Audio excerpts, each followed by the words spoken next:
speech of the throne, carrying a sign reading "Stop Harper." Protest Prime Minister Stephen Harper and his regressive agenda.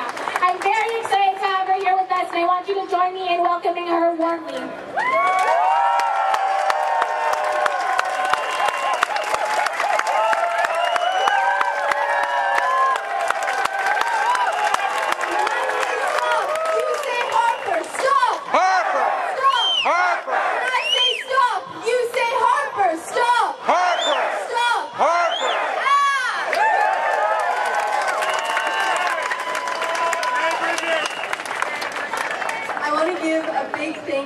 Organizers of this wonderful event. I'm happy to share this stage with so many wonderful organizers, speakers, and musicians. My name is Brigette. Some of you may know me as the Rogue Page.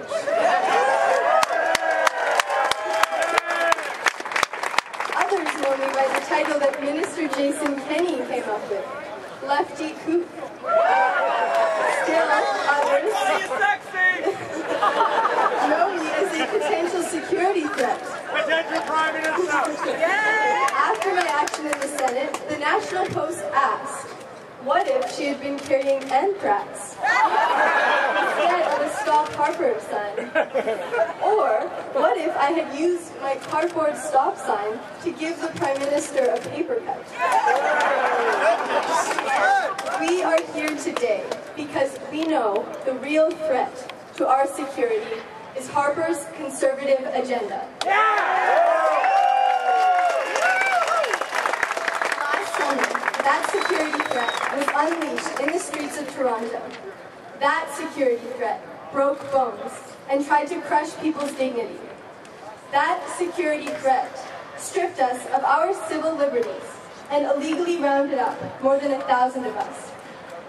That security threat did its dirty police work in the service of an agenda that goes against the values of most of the people in this country, an austerity agenda that puts more guns in the streets and sends soldiers to fight, wars abroad, that cuts social services and undermines workers' rights, and that makes grabs at everything, for Indigenous people's lands, for control over women's bodies, and for the public goods of this country.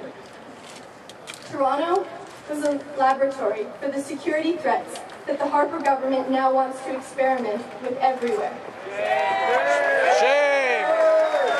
The social chaos and pain he inflicted on this city is a microcosm of the social chaos and pain he wants to inflict to this country. But we will stop him.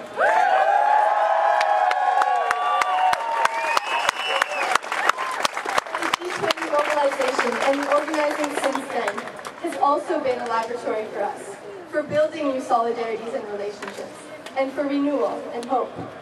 Last year during the G20, I remember seeing my friend Becky, a musician, being hit by riot cops for protesting peacefully in a place the cops arbitrarily decided she shouldn't be. The solidarity that people showed was so inspiring.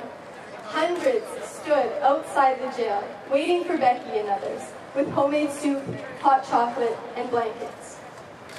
That kind of solidarity and support is what helps us remember what they want us to forget. That we have both the capacity to stop Harper's attack on the public good and the obligation to. And we won't let him take away our right to.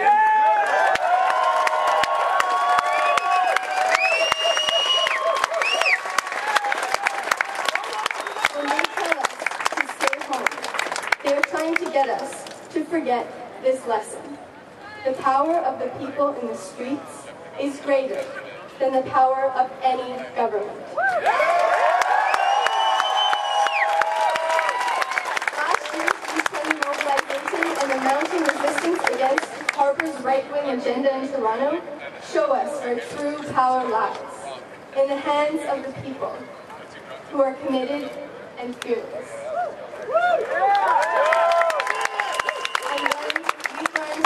Outside the ballot box, the possibilities for action and for resistance are endless.